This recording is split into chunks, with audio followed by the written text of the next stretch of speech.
गुरुर्ब्रह्मा गुरुर्विष्णु गुरुर्देवो महेश्वर गुरुर्साक्षात् परं ब्रह्म तस्मै श्री गुरुवे नमः।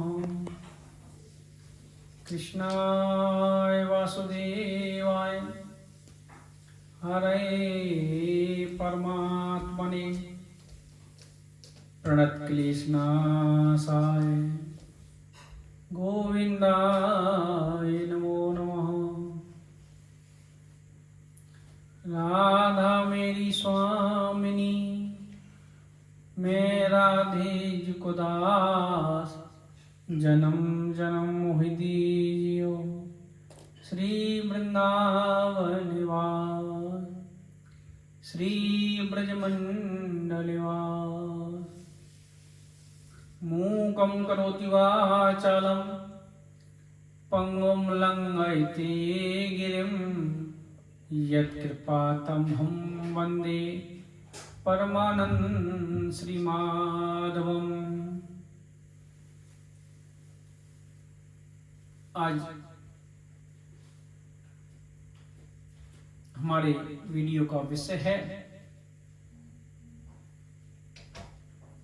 किसी ने कमेंट्स करके पूछा हमसे, हमारे इस जीवन में पिछले कर्मों का कोई भी लेना देना नहीं होता है। हमारे इस जीवन में पिछले जन्मों के कर्मों का कोई लेन देना नहीं होता है। क्या वास्तव में यह सही है? आज हम इस वीडियो के माध्यम से बताना चाहेंगे, हमारे इस जीवन में पूर्व जन्म के कर्मों का लेन देना होता है। कैसे?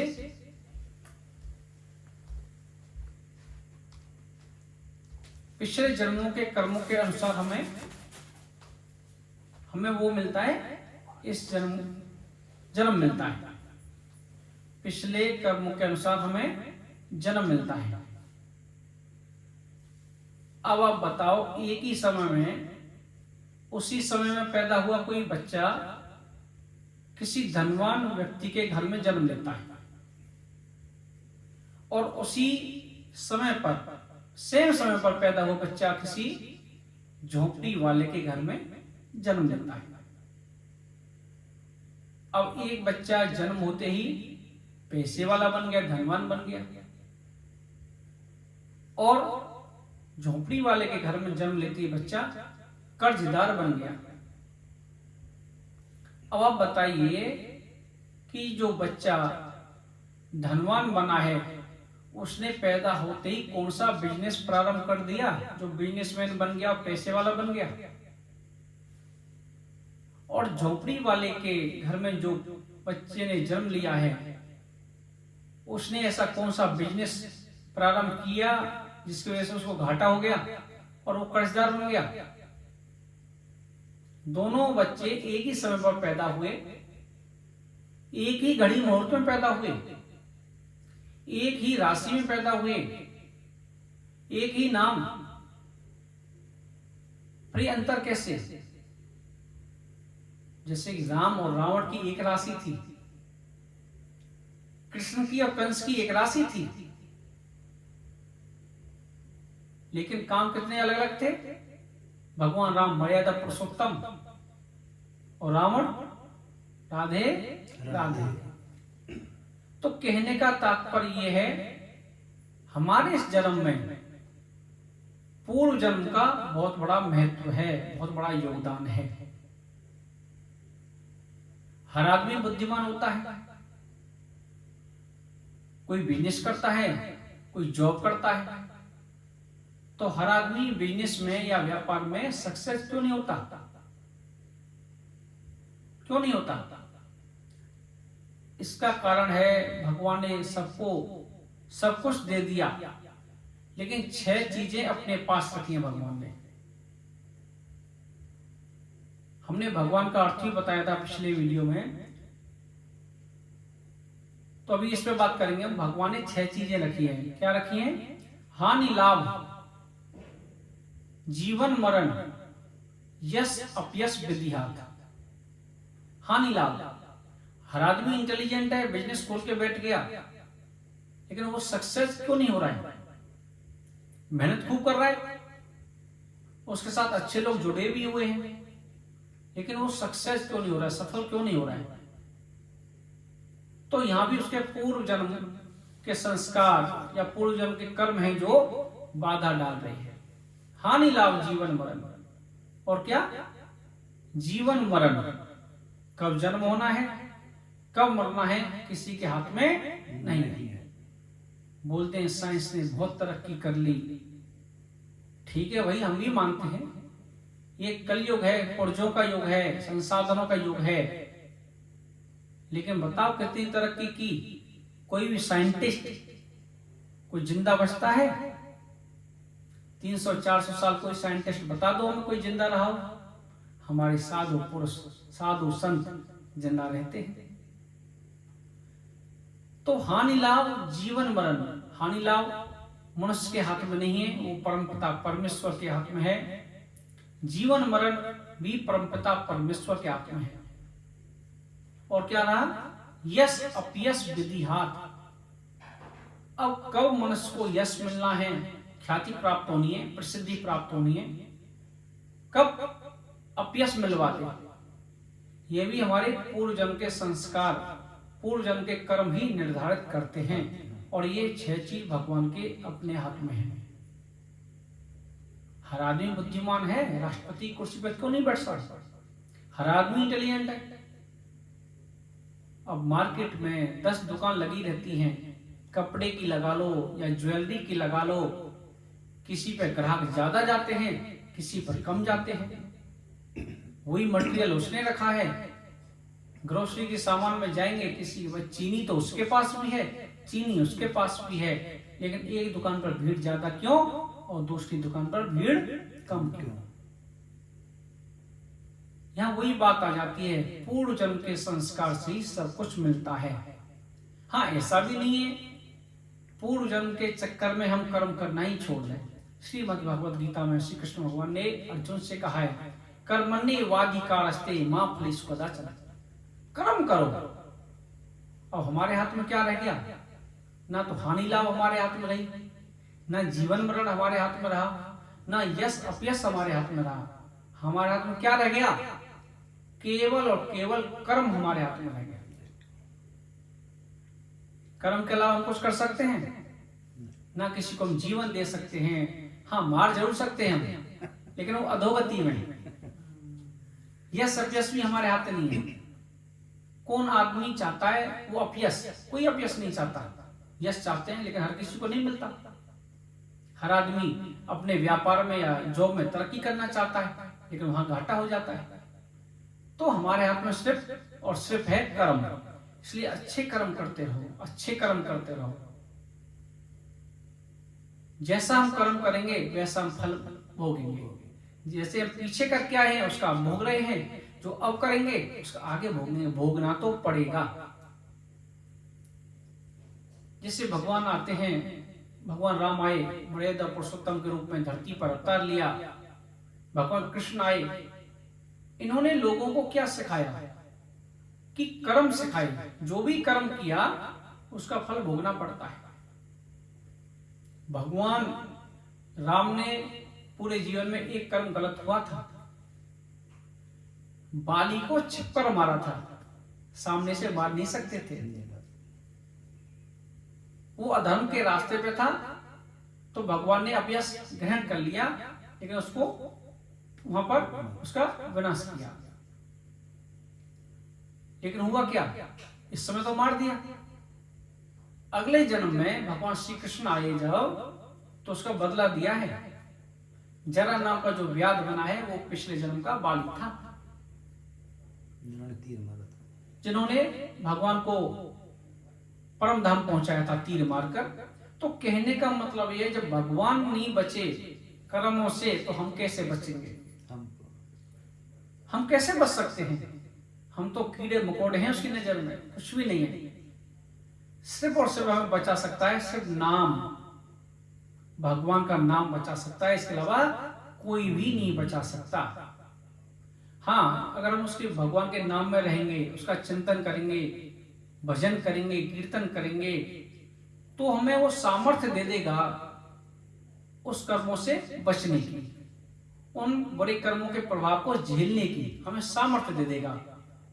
तो बुरे से बुरे समय को भी हम हंस हंस के निकाल देंगे। राधे राधे। तो कर्मों का तो लेखा मिटता नहीं है। होई जो राम रच राखा और को कर तर्क बढ़ावे शाखा। इसलिए अपने अच्छे कर्म करते रहो, जहां भी रहो, किसी भी हाल में रहो, भगवान का नाम लेते रहो। जैसे एक बच्चा गुल्लक में पैसे जमा करता है थोड़े थोड़े करके, ऐसी आदत डाल दो। खाली समय है, ले लो एक बार नाम, ना कुछ खर्चा हुआ, ना कुछ समय का भी सदुपयोग हो गया, वाणी भी हमारी पवित्र हो गई। साधु संत बताते हैं ऊपर वाले ने हमें शरीर दिया है, बड़ा अनमोल है, हम नहीं बना सकते शरीर को। आज तो साइंस भी मानती है बहुत अनमोल शरीर है, हमारी किडनी है, लंग्स हैं, आंखें हैं, हार्ट है, बड़े महंगे हैं। साधु संत बताते हैं वो आंखें धन्य हैं जो उस परम पिता परमेश्वर के दर्शन करती हैं, साधु संतों के दर्शन करती हैं। वो हाथ धन्य हैं जो भगवान की सेवा पूजा करती हैं, साधु संतों की सेवा करती हैं, दीन दुखियों की सेवा करते हैं। उनसे पूछो जिनके तो हाथ ही नहीं है या एक हाथ है, वो सेवा कैसे करेंगे?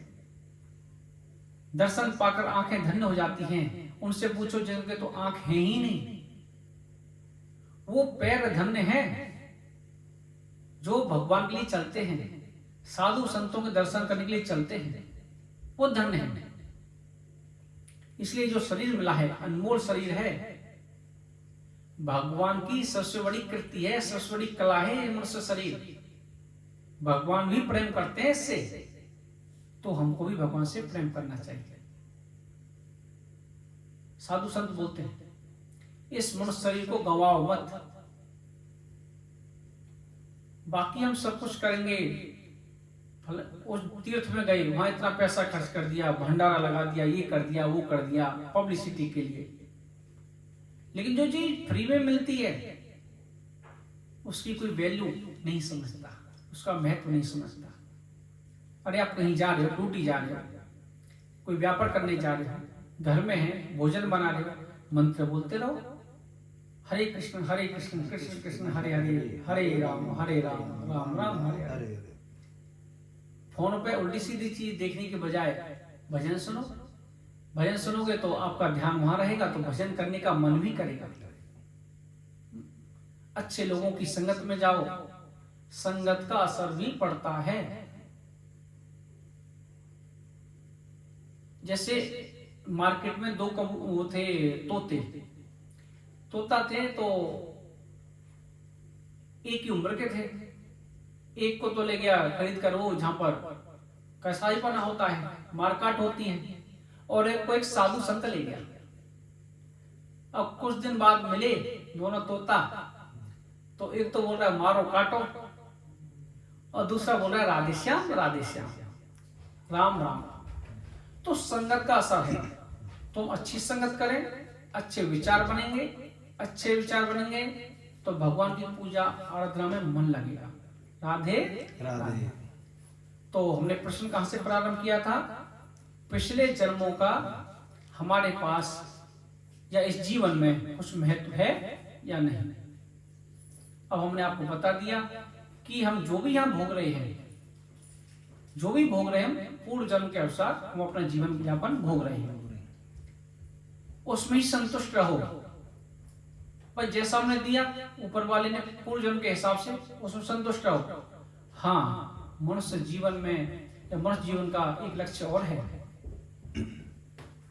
भगवान ने इस कृति को बनाया, शरीर को बनाया है, इसको ही नए कर्म करने का अधिकार है। बाकी 84 लाख योनियों में किसी को अधिकार नहीं है। कोई पशु बन जाए, पक्षी बन जाए, वो अपना कार्य करते रहेंगे। राधे राधे।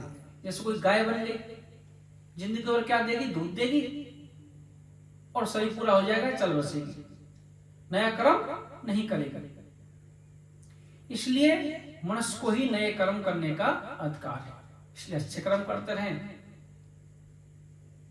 जैसे आप देख रहे हो कितने जीवों के ऊपर अत्याचार हो रहा है, अगर उससे चीज से बचना है, उस जन्म में नहीं जाना है, दूसरा जीव जो जैसे मर रहे हैं तड़प तड़प के या कुछ किसी कारण से, उस योनि में नहीं जाना है। कितने ऐसे ऐसे जीव जो नालियों में पड़े रहते हैं, उनसे बचना है। तो एक ही साधन है, वो है भगवान का भजन, सिर्फ भगवान का भजन। राधे राधे। अगर कीड़े मकोड़े नहीं बनना है तो भजन प्रारंभ कर दो। जितनी उम्र निकल गई कोई बात नहीं है, निकल जाने दो, अब भी समय बचा है, अब भी समय बचा है। भगवान की तरफ मुड़ जाओ, उस रास्ते की तरफ चलना प्रारंभ कर दो। थोड़ा चलोगे, आगे रास्ते खुलते चले जाएंगे। भगवान तो बोलते हैं, तुम बढ़ो एक कदम मैं बढ़ूं 60, कितना? 60 गुना। तुम बढ़ो एक कदम मैं बढ़ूं 60, और तुम हटो एक कदम तो मैं लोहे की लाठी। तो लोहे का खंभा हूं जी, मैं तो चाहने वाला नहीं हूं, मुझे जरूरत नहीं तुम्हारी, तुम्हें जरूरत है मेरी। अगर तुम मेरी तरफ झुकोगे मैं ज्यादा झुकूंगा। तो ऐसा दयालु है मेरा परमपिता परमेश्वर, लेकिन प्रारंभ आपको करना पड़ेगा। राधे राधे। बोले बांके बिहारी लाल की जय।